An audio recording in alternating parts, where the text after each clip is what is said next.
Good evening to all my dear friends. मैं हूं आपका दोस्त एंड होस्ट जसवंत पाठक। सभी लोग आप हमसे परिचित हैं। मैं जीएस पढ़ाता हूं आपको, और जीएस के उन सवालों का मैं जवाब देता हूं जो आपके एग्जाम में पूछे जाते हैं। कुल मिला के मैंने आपको पढ़ाया था पिछले चैप्टर में सिंधु घाटी सभ्यता, जिसको और भी कई नामों से पुकारा जाता है। इसे हम कांस्य युगीन सभ्यता भी कहते हैं, इसको हम हड़प्पा कालीन सभ्यता भी कहते हैं, इसको हम प्रथम नगरीय सभ्यता भी कहते हैं, इसको हम सरस्वती सभ्यता के भी नाम से जानते हैं। अलग अलग नामों से इसको पुकारा जाता है।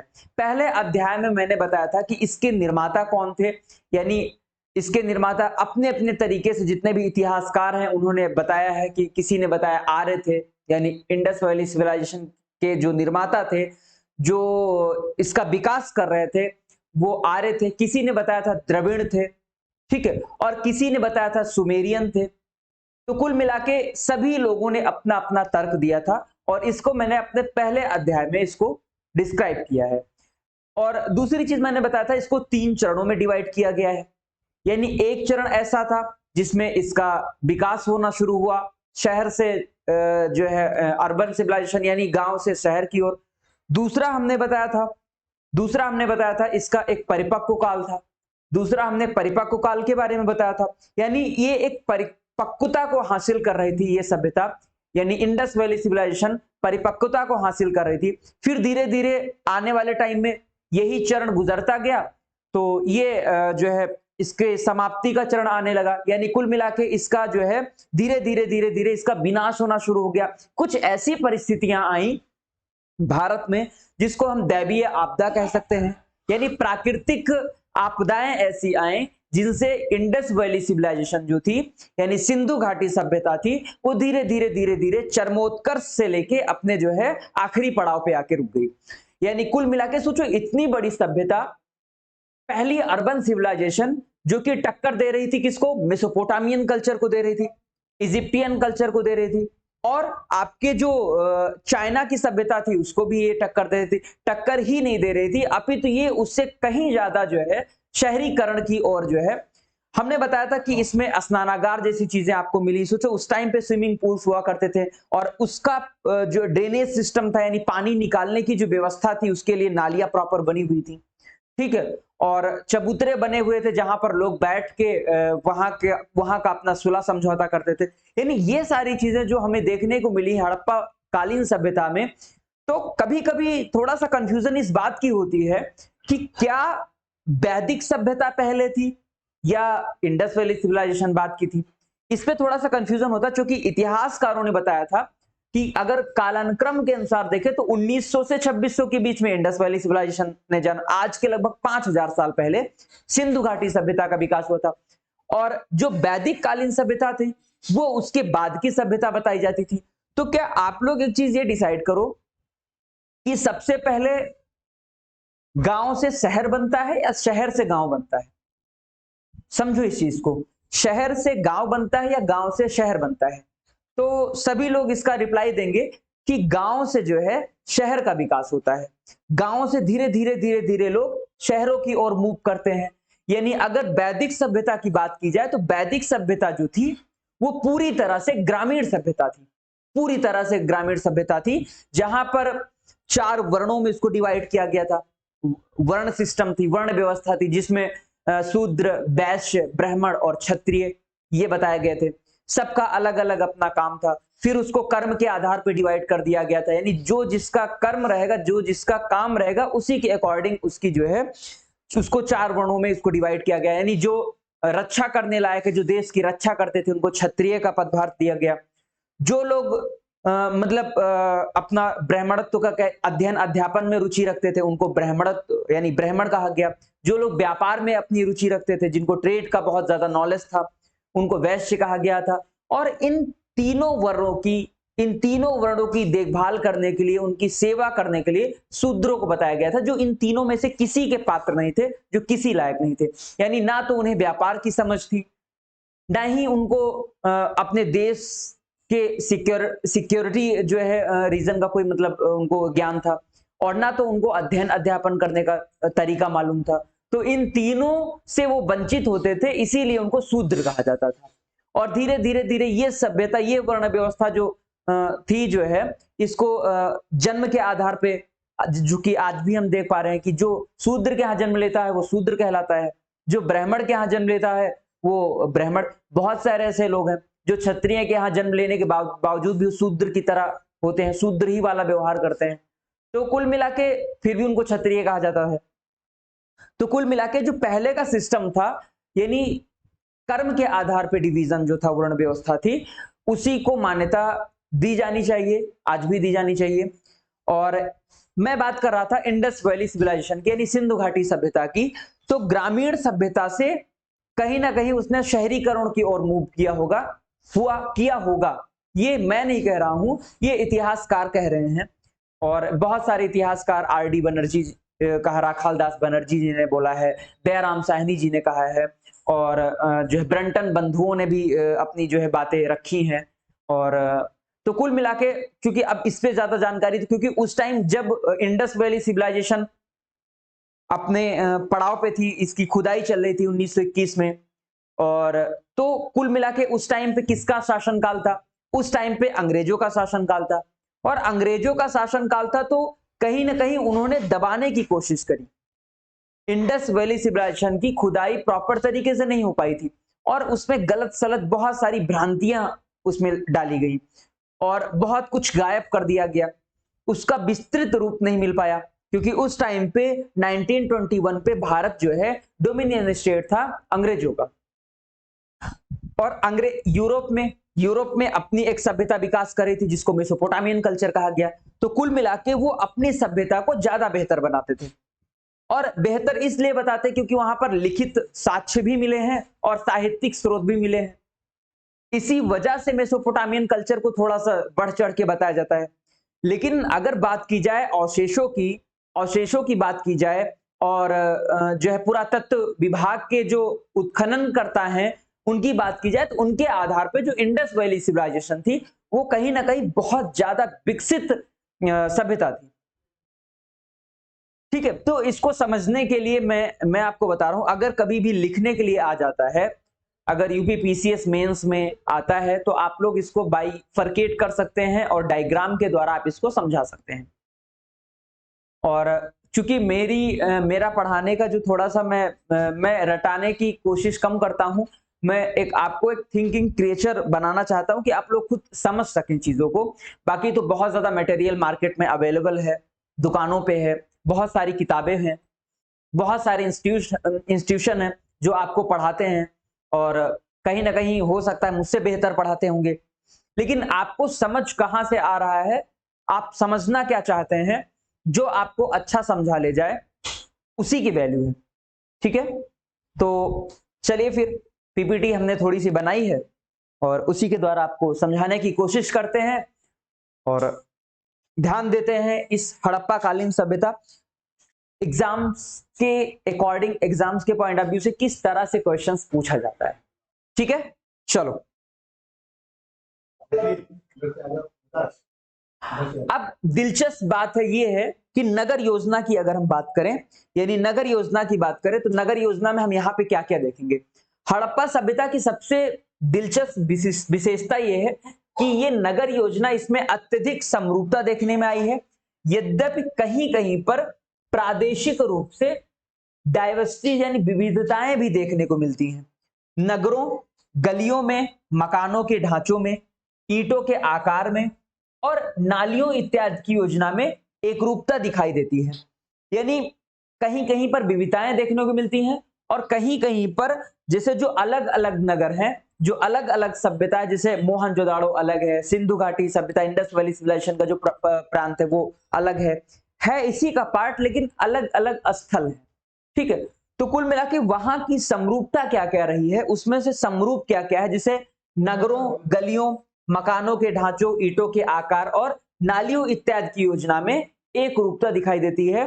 तो कुल मिला के हम ये समझ सकते हैं कि लोगों के बीच में डायलॉग्स होते थे, यानी मोहनजोदड़ो और सिंधु घाटी, यानी सिंधु वाले प्रांत में, लोथल वाले प्रांत में, और आलमगीर वाले प्रांत में जो कि उत्तर प्रदेश में स्थित है, इन सारे जगहों पे लोग आदान प्रदान करते थे, यानी इनके पास में ये लोग ट्रेवल का भी काम करते थे, एक जगह से एक स्थान से दूसरे स्थान पे। अच्छा, हम ये कह भी नहीं सकते हैं, हम ये कह इसलिए नहीं सकते हैं क्योंकि जो मेसोपोटामियन कल्चर थी उनका भी व्यापार सिंधु घाटी सभ्यता के साथ होता था, और वो मैंने आपको बताया था कि वो फारस की खाड़ी के द्वारा होता था। वो जो व्यापार होता था वो फारस की खाड़ी से होते हुए देखा जाता था। तो अगर सोचो वो मेसोपोटामियन कल्चर से जो है अपना व्यापार कर सकते थे, तो यहाँ आसपास के क्षेत्रों में तो आराम से कर सकते थे, और ये दोआब के क्षेत्र होते थे। तो कुल मिला के हम ये सोच सकते हैं कि ये नाव बनाकर जो है ये जल मार्ग का प्रयोग करते रहे होंगे। ठीक है, चलो, लगभग सभी मुख्य स्थलों हड़प्पा, मोहनजोदड़ो, कालीबंगन और जितने भी अन्य हैं उनको दो भागों में विभाजित किया गया है। पहला क्या है, पश्चिम की ओर एक ऊंचे चबूतरे पर बना किला और आबादी के पूर्वी भाग में बना एक निचला नगर जो है, इनको दो भागों में डिवाइड किया गया है। समझने की चीज है ये। आगे ले चले थोड़ा सा आपको, अगर हम तो जो किले थे उसमें बहुत बड़े बड़े ढांचे बने हुए हैं। हमें ऐसा प्रतीत होता है कि शायद वहां पर शासकीय ग्रुप इकट्ठा होते थे जो शासन सत्ता की बात करते थे, या फिर धार्मिक अनुष्ठानों के केंद्रों के रूप में कार्य करते रहे होंगे, धार्मिक अनुष्ठान वगैरह होते रहे होंगे। हम दो चीज अपने माइंड में फिक्स करते हैं, या तो वहां पे सरपंच टाइप में शासक वर्ग इकट्ठा रहते होंगे जो उस देश को यानी उस अपने पार्टिकुलर स्टेट को चलाने के लिए बातचीत करते रहे होंगे, या फिर व्यापार के बारे में, या फिर दूसरी चीज हो सकती है क्योंकि ये लोग धर्म को लेकर बहुत ज्यादा प्रभावित थे। ठीक है, तो धार्मिक अनुष्ठानों की जो है वहां पे चर्चा होती थी, धार्मिक अनुष्ठान को लेके सारी चीजें। अब रिहायशी भवन निचले नगर में बने हुए हैं। सड़कों का ढांचा इस प्रकार बना था कि एक दूसरे मार्ग को समकोण पर काटते हुए निकलते थे, एक दूसरे मार्ग पर ये लोग समकोण काटते हुए निकलते थे। ये क्वेश्चन पूछा गया है, समकोण काटते हुए ये निकलते थे।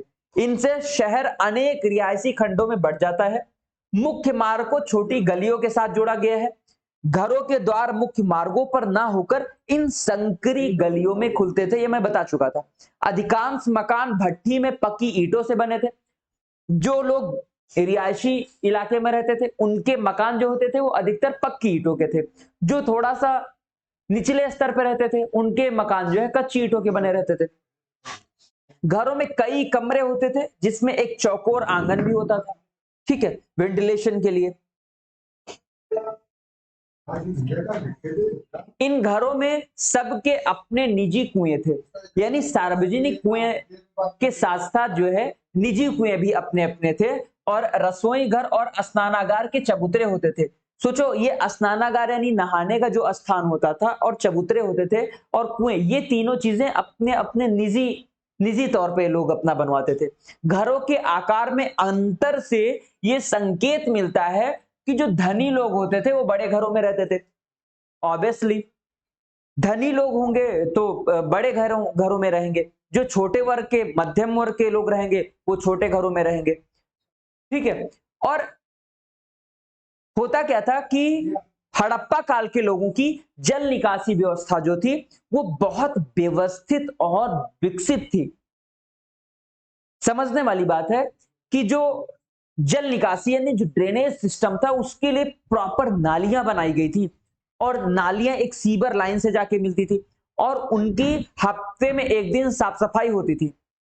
ठीक है, यानी कुल मिला के उस टाइम पे सिस्टम था जो है, जैसे आज कचड़ा वाला आता है तो टोन कर देता है, बजा देता है ना, और कहता है कि कूड़ा वाला आया कचरा निकाल, ऐसा ना। तो उस टाइम पे भी ये सब सिस्टम जो है, उस टाइम पे भी ये सारी चीजें सिस्टम था कि ड्रेनेज सिस्टम था, ड्रेनेज सिस्टम था। नालियों की सफाई होती थी, हफ्ते में एक दिन सफाई होती थी, और ये जो ड्रेनेज सिस्टम था इसके ऊपर उसको ढकने के लिए भी पक्की ईंटों के वो बनाए जाते थे, चूंकि बाहर से आने वाली धूल मिट्टी यानी जो कंकड़ कण है उसको उसकी पटाई न कर दे नालियों की, इसलिए उसके ऊपर बाकायदा जो ढपनी होती थी वो भी रखी जाती थी। ठीक है, हर घर में नालियां थी जो गली की नाली से जाकर मिलती थी। ठीक है, ये नालियां ईंटों से बने नरमुखों, जिनको मेन होल्स यानी सीवर लाइन जिसको कहते हैं, पर पत्थर की सिल्लियों से ढकी होती थी, जिन्हें सफाई के लिए हटाया जा सकता था, जिन्हें नियमित अंतराल पर गलियों के किनारे बनाया जाता था। इससे पता चलता है कि उन लोगों को सफाई विज्ञान की अच्छी जानकारी थी। यानी वो लोग साफ सफाई पे भी विशेष तौर पे, आज की तरह नहीं कि सरकार को एक मुहिम चलानी पड़ती है सफाई अभियान की। पहले के लोग खुद इस चीज से परिचित थे कि सफाई जो है, सफाई का उन्हें प्रॉपर ज्ञान था कि सफाई से क्या हमें होता है, सफाई करने से चीजें जो है पॉजिटिविटी आती है। और आज के टाइम पे लोगों को अभियान चला के सरकार के द्वारा जागरूकता, आप लोग क्या करते होंगे, आपने कोल्ड ड्रिंक पी या पानी का बोतल पिया, सड़क पे फेंक दिया, ठीक है, पर पॉलीथीन आपने यूज करी, सड़क पे फेंक दी, वो पशुओं के मुंह में गई, वही दूध आप लोग पी रहे होंगे। तो कुल मिला के साफ सफाई पे आप विशेष ध्यान दें। सरकार कोई आपको सफाई नहीं सिखा सकती है, आपको खुद जो है इस देश को अगर बदलना है तो पहले अपने आप को बदलना पड़ेगा, अपनी स्वेच्छा से अपने अपने नियमों का पालन करना पड़ेगा, जो संविधान के मूलभूत उसमें बताया गया है। ठीक है, आगे चलते हैं। हड़प्पा के नगरों के कुछ मुख्य ढांचों की बात करें।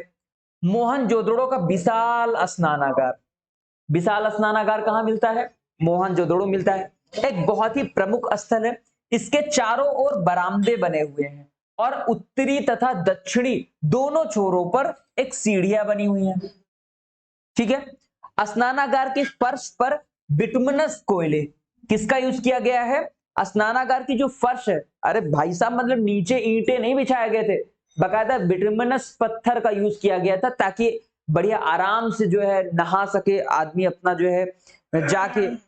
उसके बाद में इसका प्लास्टर किया जाता था ताकि पानी का रिसाव ना हो सके, यानी जो पानी उसमें स्टोर किया जाता था उसका रिसाव पृथ्वी के अंदर ना हो सके, इसलिए बिटुमिनस कोयले का यूज किया जाता था। साथ के एक कमरे से पानी की आपूर्ति होती थी और पानी की निकासी के लिए नालियां बनी हुई थी। ठीक है, ये सारी चीजें मैं इसलिए बता रहा हूं कि कभी कभी कथन और निष्कर्ष में क्वेश्चन दे दिया जाता था कि ये जो चीजें हैं ये कहां पे पाई जाती हैं बेसिकली, तो ये आपको मिल कहां पे रही, मोहनजोदड़ो वाले इलाके में। तो कथन और निष्कर्ष में आपको कौन सा सही है, 1 2 3 4 करके दे देंगे, ये प्रणाली कहां पर पाई जाती थी, तो वहां पे आपको टिक कर देना है। ठीक है, अभी जब मैं क्वेश्चन करवाऊंगा तब आपको समझ में आएगा कि ये क्यों बताया जा रहा था। ठीक है, ये क्यों बताया जा रहा था, इस तरह क्यों पढ़ाया जा रहा है, जब आप क्वेश्चन करेंगे तब आपको समझ में आएगा। ठीक है, आगे चले थोड़ा सा। हम स्नानागार के चारों किनारे पर कुछ कमरे बने थे जो शायद कपड़े बदलने के काम में आते रहे होंगे, यानी बकायदा कपड़े बदलने के लिए एक अपना एक रूम भी बनाया गया था प्रॉपर, जहां पर जो महिलाएं होती थी उनके लिए अलग रूम था, पुरुष के लिए अलग रूम था, यानी अपने जो है कपड़े भी चेंज करने के लिए अपना ड्रेसिंग जो है रूम था, उसमें जाके अपना कपड़े बड़े चेंज होते थे। कुल मिलाके बहुत सारे इतिहासकारों, यहाँ पे इन्होंने विद्वानों का लिख दिया है, इतिहासकारों का होना चाहिए, क्योंकि विद्वान इसके बारे में, हाँ ये विद्वान कह सकते हैं, लेकिन इतिहासकार जो है एक सटीक वर्ड माना जाएगा। कुछ इतिहासकारों का मत है कि विशाल स्नानागार धार्मिक क्रियाओं के लिए, स्नान के लिए उपयोग में लाया जाता था, यानी धार्मिक क्रियाओं के लिए, यानी पूजा पाठ हवन यज्ञ करने से पहले उस स्नानागार का यूज किया जाता था, या फिर कोई जब मर जाता था, किसी की डेथ हो जाती थी, उसमें नहाने के लिए यूज किया जाता था। ठीक है, कुछ लोग ऐसा भी कहते हैं, सब ने अलग अलग अपने राय दिए हैं। ठीक है, विशाल स्नानागार की पश्चिम की ओर अन्न भंडारण के लिए एक धान्य कोठार स्थित थी, इसमें अन्न के भंडारण के लिए ईंटों से बने कई चौकोर खंड बने थे। हड़प्पा में भी एक कोठार मिला है, एक कोठरी जिसको कहते हैं, जिसमें अनाज को पूरे सालों साल बचाए रखने के लिए पहले क्या लोग, गांव के लोग क्या करते थे, ग्रामीण सभ्यता के लोग एक मिट्टी की कोठरी, मतलब ऐसे चारों तरफ से दीवार उठा के उसके नीचे भूसा रख देते थे। ठीक है, हाँ ठीक है, तो यानी वो बखारी जिसको कहते हैं, बखारी भी उसको बोलते हैं। ठीक है, तो उसमें क्या करते थे, नीचे भूसा रख देते थे और भूसे के अंदर बोरियों में अनाज भर भर के डाल देते थे। ठीक है। और कुछ लोग क्या करते थे, बड़ी बड़ी पक्की ईंटों का एक क्या करते थे, जो मटका बड़ा बड़ा आता था, उसमें जो है उस अन्न का भंडारण करते थे।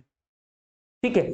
आज के टाइम पे स्टोर रूम्स बन चुके हैं, जिसमें बाकायदा जो है गैस लगी हुई है, जो खराब नहीं करती है।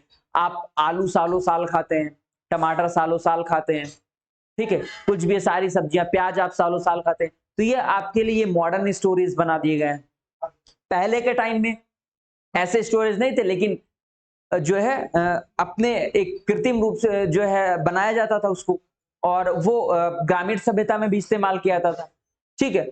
कुल मिला के इसमें अन्न के भंडारण के लिए ये सारी चीजें थी, जो शायद अन्न की कुटाई के लिए उपयोग में लाए जाते होंगे। इसकी जानकारी यहां से प्राप्त गेहूं और जौ के भूसों के छिलकों से मिली है। यानी हमें गेहूं और जौ, यानी कुल मिला के जो इंडस वैली सिविलाइजेशन के लोग थे वो पहले किस अनाज से परिचित थे, गेहूं और जौ। ये कई बार क्वेश्चन पूछा जा चुका है, वो गेहूं और जौ से परिचित थे। ठीक है। और क्योंकि यहां पर गेहूं, जले हुए गेहूं और जौ के साक्ष्य प्राप्त हुए और उनके छिलके भी मिले हैं। लोथल में ईंटों से बना एक ढांचा मिला है, जिसे गोदी बाड़ा माना जाता है।